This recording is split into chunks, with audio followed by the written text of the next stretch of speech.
Haiti lies on the western part of the island of Hispaniola, sharing its border with the Dominican Republic, facing the Caribbean Sea to the south and the Atlantic Ocean to the north, a country defined by rugged mountains, long coastlines, and towns built across sloping hills that fall toward clear water.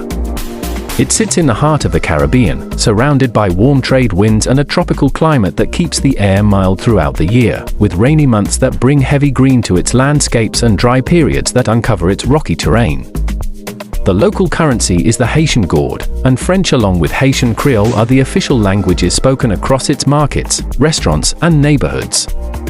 Haiti gained independence in the early 19th century, becoming the first black republic in the world, a fact that still stands as a point of deep national pride visible in murals, statues, and annual celebrations.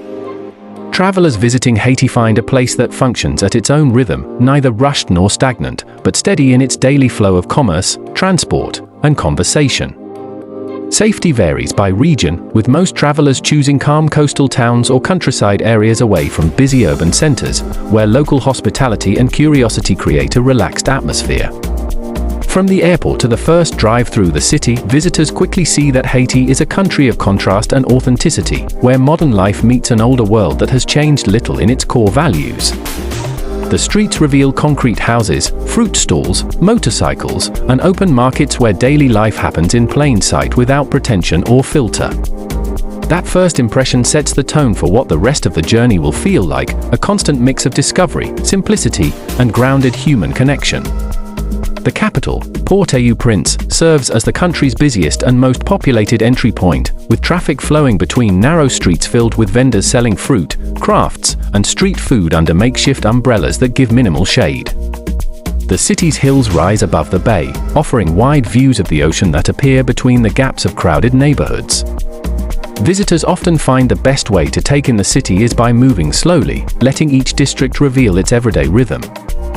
Near the Iron Market, stalls overflow with art, metalwork, and wooden carvings, giving an unfiltered glimpse of how art here functions not as decoration but as a livelihood.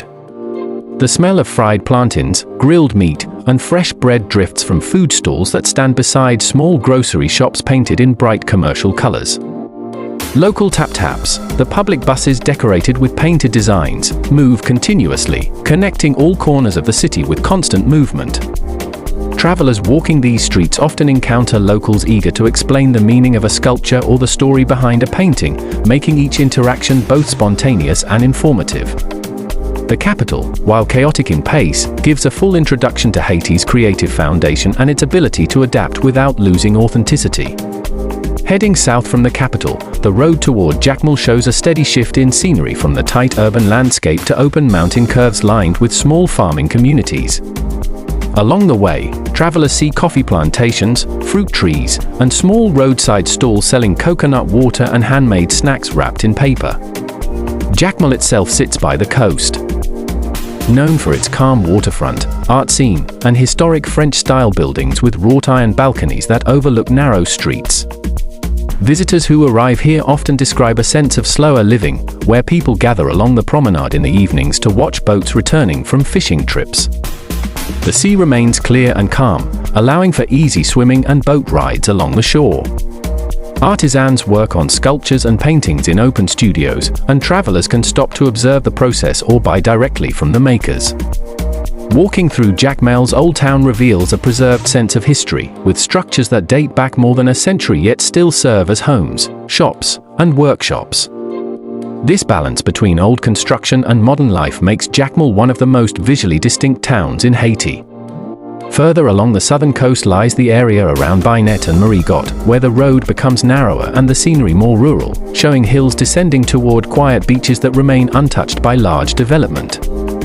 These are the kinds of places travelers visit for isolation and open space, where the only sounds are from fishing boats and the ocean hitting the shore. Locals here often invite visitors to join them on short fishing trips or to try traditional seafood dishes cooked directly on the beach using charcoal stoves. The sand ranges from white to slightly gray, and the water holds that clear transparency typical of this coastline. It's not uncommon for travelers to find themselves staying longer than planned in these smaller communities because of their relaxed pace and the genuine hospitality of the residents. Here, Haiti shows its calmest side, where the connection between daily living and nature remains uninterrupted. Toward the west, the journey to Île-à-Vache introduces a completely different experience, one that combines adventure with tranquility. The island is reached by boat from Les Quays, and the short ride across the water already feels like part of the experience, giving a clear view of fishermen setting nets and kids swimming near the docks. Once on the island, visitors find small resorts, guest houses, and long beaches lined with palm trees where walking feels unhurried and natural. Activities here include snorkeling, kayaking, or exploring hidden coves on foot, with each turn revealing views of distant fishing boats and the open sea. Electricity and development are limited, which adds to the feeling of being far removed from busy life. Meals often come directly from the day's catch, cooked simply and served in open-air spaces. For travelers seeking quiet and nature rather than nightlife, Île-à-Vache offers one of the most peaceful stays in the Caribbean. When travelers head north toward Cap Haitian, they pass landscapes of farmland and mountain ranges that stretch across long distances without interruption. Cap Haitian, often referred to as the Second City, holds a completely different atmosphere compared to Port-au-Prince, more organized and with a colonial architectural influence that remains visible in its streets and buildings. The waterfront offers clean views of the harbor, where boats come and go throughout the day, and small restaurants serve dishes that highlight the region's taste for seafood. One of the area's major historical sites, the Citadelle La Ferrière, stands on a mountain above the town and represents one of the most significant structures in the Caribbean. Built after independence as a defense against possible invasions. The steep road leading to it can be traveled by foot or on horseback, each turn revealing wide mountain views and the structure itself rising dramatically against the sky. Reaching the fortress provides a clear sense of the country's past strength and determination, presented through its stone walls and the scale of its construction. Around Cap Haitian, the nearby beaches of Labadie and Cormier offer clearer water and managed areas where travelers can swim, sunbathe, or join boat trips organized by locals. These coastal stretches remain some of the most photographed in Haiti due to their balance of beauty and accessibility. Small hotels and beach houses line parts of the coast, and visitors often spend entire days here before returning to the city in the evening. The beach experience is simple and direct, built around the natural beauty of the coastline rather than large entertainment structures. Vendors walk along the shore offering handmade crafts, drinks, and local snacks, creating a steady sense of activity that feels authentic rather than staged. For many visitors, these beaches summarize the appeal of Haiti: scenic, welcoming, and grounded in daily reality rather than commercial tourism. The central regions of the country, such as Kenscoff and Fercy near Port-au-Prince, show a cooler, mountain climate that contrasts with the heat of the coast. These highland towns are known for agriculture, fresh produce, and scenic views over the valleys below. Travelers often stay in small lodges or family-run guest houses surrounded by pine trees and fields of vegetables.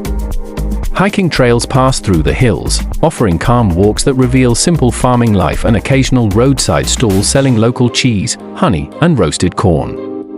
These areas show another side of Haiti that few travelers expect, one defined by quiet air and wide horizons rather than beaches. Throughout the journey across Haiti, food remains a constant highlight. Meals here are prepared with patience and distinct local flavor, often involving ingredients sourced the same day. Common dishes include fried pork known as griot, rice mixed with beans, plantains, fresh fish, and spicy condiments called pickles. Travelers find that eating in Haiti often means sharing space with locals, whether at a beach shack or a city restaurant, which makes dining less about service and more about social connection. Street vendors selling frittée, small fried snacks, fill the evenings with activity, especially near transport stations and markets. The food scene reveals how much local culture values simple but rich flavor built from familiar ingredients. Markets in every major town provide insight into daily living. They operate as the main source of goods for most residents, with stalls selling vegetables, spices, fabrics, and second-hand clothing. The organization may appear chaotic, but every seller knows their section and their customers. For travelers, visiting these markets becomes an immersive experience where negotiation, observation, and photography meet naturally. The sound of people calling out prices and the sight of movement everywhere make these places ideal for anyone wanting to understand how Haiti sustains itself through local enterprise. Cultural festivals, especially in Jacmel and other southern towns, attract visitors interested in seeing Haiti's artistic side. The annual carnival in Jacmel, for example, features handmade masks, parades, and dance performances that represent historical and mythical themes from Haitian folklore. Travelers witnessing such events experience the country's creative power displayed through community participation rather than professional staging. Smaller events throughout the year, such as local fairs and music gatherings, also give a chance to observe how strongly art and tradition remain part of public life. Religious and spiritual traditions appear openly across Haiti, with churches in almost every town and shrines built along roadsides. Sunday services often include live singing, while traditional ceremonies blend older belief systems with Christian practices. For visitors, observing these gatherings provides a deeper understanding of Haiti's social structure and its collective identity built around both faith and resilience. These experiences should be approached respectfully, with permission and awareness of local customs. Accommodation options across Haiti range from established hotels in major cities to small guest houses along the coast or mountain lodges in rural areas. Travelers who choose smaller lodgings often find themselves interacting more with local hosts, gaining first-hand knowledge about nearby attractions, safety, and transport. The simplicity of most stays matches the travel experience itself, straightforward, personal, and adapted to the environment. Electricity and water supply may vary, but hospitality compensates through genuine attentiveness. Transportation across the country includes public tap-taps, private cars, and motorbikes, with routes connecting most regions though not always on smooth roads. Travel times can be longer than expected, yet the journey itself offers continuous visual interest: mountains, farms, rivers, and villages passing by. Hiring local drivers or guides ensures safer and more informed movement between areas. As the journey continues, travelers realize that Haiti's greatest strength lies in its ability to show life in unfiltered form, where the landscape, history, and people all merge into one consistent reality. Each destination, from city to coast to mountain, contributes a distinct experience that together forms a complete impression of the country. Visiting Haiti involves adapting to a pace that is neither slow nor rushed but constant, where each day holds a new sight, taste, or encounter worth remembering. For those seeking authenticity and variety rather than luxury and polish, Haiti delivers a travel experience unlike any other in the region. In the quieter countryside of northern Haiti, the scenery transitions from crowded towns to open farmland where long stretches of sugarcane, corn, and banana plants grow beside dirt roads. Travelers driving through these regions often notice the simplicity of life, with people walking along the roadside carrying baskets or tools and children waving as vehicles pass. The open fields occasionally give way to rivers, where locals bathe, wash clothes, or cool off during hot afternoons.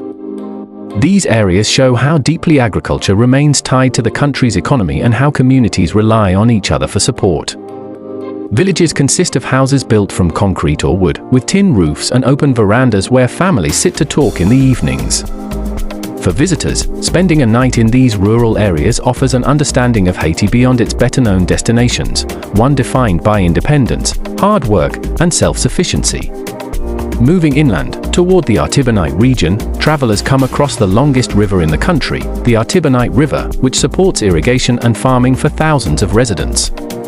The river winds through valleys surrounded by low hills and agricultural plains, with occasional bridges and small boats crossing it at various points.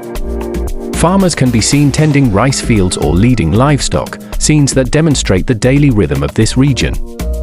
Staying near these parts of Haiti introduces travelers to traditional ways of life where people rise early, eat simple meals, and work outdoors until sunset. The environment feels stable and balanced, shaped by natural conditions rather than modern conveniences.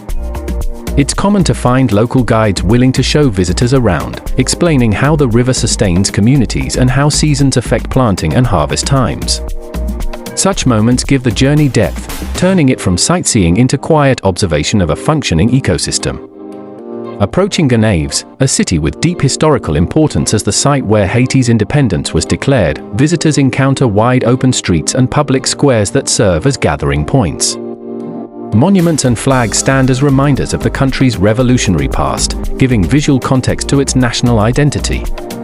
The layout of the city is straightforward, with government buildings, shops, and schools forming its central core.